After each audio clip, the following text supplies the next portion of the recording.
Bushcraft 412, and today we're doing a quick review on the Spyderco Tenacious. I never really saw myself buying this knife, even though it's $30 and a great value knife.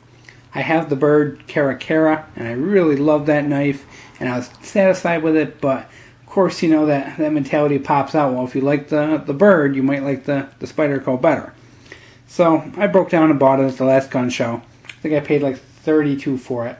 Very reasonable price for the quality. Very, very high quality blade. This Spyderco is made from the 8CR13 MOV steel, which once we focus here, you'll be able to see that. There we go. Stamped, it's not stamped, but it's on the handle there, along with the Spyderco Spyder. This is a full flat grind blade. It's just a hair over 3 inches. I forgot the exact length, but I think it's 3.25 maybe, right in that neighborhood. Very nice length for EDC. Good thickness to the blade, good taper to the blade. Good for utility work. It has jimping, very nice for when you're doing hard carving. Your hand really sticks to the knife. I don't worry too much about slipping with this thing, so I'm very confident this is, you know, going to be a good safe knife for me, and I don't have to worry about cutting my fingers off. Like with all the Spydercos, there are posts in all 4 corners for the pocket clip, and that's a big deal for me because I'm left-handed, so I do like the ability to put that in my left pocket and carry it right. The clip, not the biggest fan of the clip, but you know, it'll do. Full steel liners. See-through, so you can wash out any blood and guts and gore that's in there. Very nice thick liner lock. Very sturdy, no problems there at all. There we go. Nice, sturdy, good thick liners, good heavy sturdy knife. And not to mention, I do have the spider hole in these, and you can, there's a million videos on this. You can put a zip tie on here and use it like the wave opening feature on other knives. It catches on your pocket and whips the knife open as you pull it out of your pocket. I don't need that feature. This is just an EDC for me, so I don't do that. But great opening even without it. You don't even have to flick the wrist. I mean, it only took the slightest adjustment out of the box. Opens very smooth. Doesn't take a ton of effort. Very solid lockup. No blade play that I can feel. Of course, I did tighten it a hair, when it got out of the box, because I felt it was a little looser than what I wanted. Very good lockup, very solid. Very good edge. The steel is kind of middle of the line. It's not the greatest, not the worst, but it holds an edge pretty good and is great for EDC. Flat G10 scales, another plus for me. I don't like rounded scales. I kind of, they just annoy me. I like it flat, something that fits nice and flush against your leg when it's in your pocket. So, a lot of pluses to this for me. The fact that I can wear it left-handed, that it's skeletonized so you can wash the blood and guts out.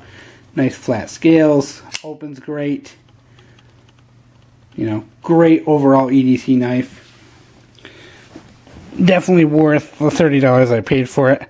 And in comparison to the Byrd Cara Cara, which is about the same price, about the same length, about the same quality, they're very, very similar knives. It's kind of a, either one you're going to do great. The major difference is that the Byrd has a chisel grind blade, and that like one side is flat, completely flat, and then the other side has a chisel bevel going into it. Kind of unusual, but I do like it. I didn't like it at first, but I've kind of grown to like it. Knife's a little on the heavy side for EDC for me. But I've also been kind of carrying the Cursaw Chill for a long time, so upgrading to a slightly bigger knife has been kind of interesting. I kind of feel like everyone can see it in my pocket when I'm walking around, and it's kind of unusual, you know, feeling for me, but I've been carrying the Kershaw Chill for, geez, probably about a year and a half now, and I think I carried a Gerber before that for quite a few years.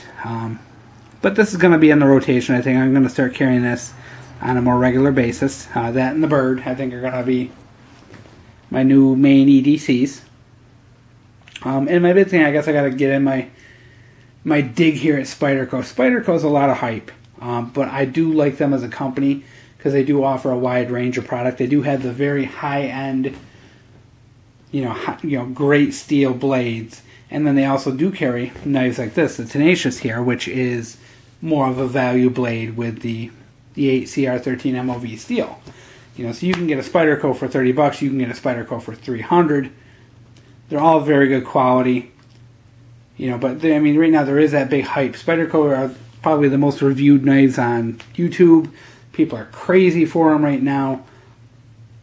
You know, so I do kind of worry that hype always kind of distracts from the quality of a product or the lack of quality. But in this case, they are very good quality, and they do, for the most part, live up to the hype. I guess maybe I'm a cheapskate, but I could never see myself spending a couple $100 on a knife because I'm not a collector. But, you know, if I was a collector, maybe I'd buy some of the higher-end Spydercos, but I would stick, of course, to the 8 CR13 MOV steel Spydercos, the ones that are in that $30 to $50 price range. My only complaint, I'd say function-wise, about the knife is I'm not the biggest fan of the handle. Not in its shape or how it fits in the pocket, but how it fits in your hand. There's a really big cutout here, but not so here. It's meant for right-handies, you know, because that's where your index finger goes. So when you're carrying it left-handed, this piece right here, which, oops, let's get back in frame. This side's cut out more than this side. So this side sticks out farther. Tough to see, I know. But you can see how the cut's much deeper over here. So when you are holding it left-handed, this little piece of the scale here is kind of obtrusive. And I guess I'm just too stubborn to grind it or sand it down to match the other one. But that's just one little annoyance to me. And once again, that's me being a lefty thing. As you see in a lot of my videos, you know, I do have complaints about products because I'm a lefty. But other than that, very nice. Well worth the $30. If you see one and you got the cash, pick it up. You know, or for the same matter, pick up the Byrd Cara Cara. Both great knives for the money. In that $30 range, you're not going to get much better. Bushcraft 412, any questions or comments, feel free to leave a message or comments. And